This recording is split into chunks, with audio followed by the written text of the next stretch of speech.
বান্দারে কষ্ট হবে বলে তোদের নবীর উসিলা করে 50কে আমি 5 বানিয়ে দিয়েছি। শেষ ভালো যার সব ভালো তার সুবহানাল্লাহর আওয়াজ জোরে জোরে বলতে হবে সুবহানাল্লাহ। 50কে আমি তোদের কষ্ট হবে বলে 5-এর অঙ্কে এনে দিয়েছি।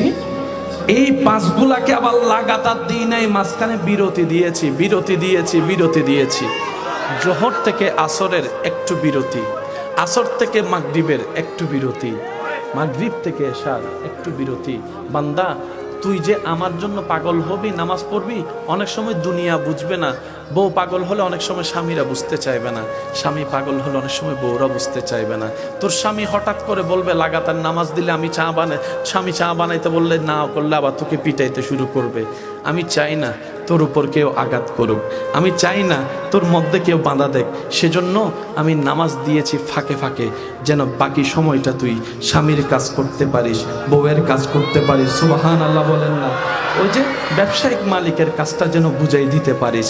ওই মালিকের কাজটা তুই 2 ঘন্টা কর, 5টা মিনিট এসে আমার নামাজটা আদায় করে যা, আমার নামাজটা আদায় করে যা। হ্যাঁ, আসল মালিক তো আমি, মালিক তো বেতনে না দেয়, বেতন দেওয়ার তৌফিক তো আমি আল্লাহই দিয়েছি, রিজিক তো আমি দিয়েছি। কিন্তু তোর ওই দুনিয়ার মালিকটা আমাকে ভুলে গিয়েছে, তো সে বুঝবে না, সেটাও আমি তোর জন্য বুঝিয়ে দিচ্ছি।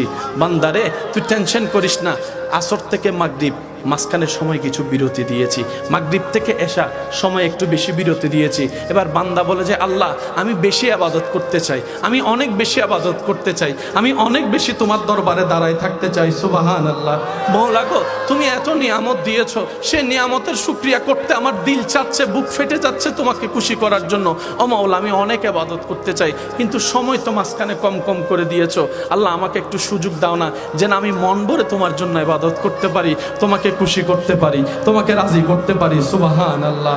বান্দার সেই আকুতি মিনতি দেখে রব্বুল আলামিন বলে যদি আমি তোকে জোহর এবং আসরের সময়ের মতো দিই, মালিক তোকে আবার ডেকে দিবে, তোকে আবার সেই মালিক ডাকবে কাজের জন্য, চাকরির জন্য।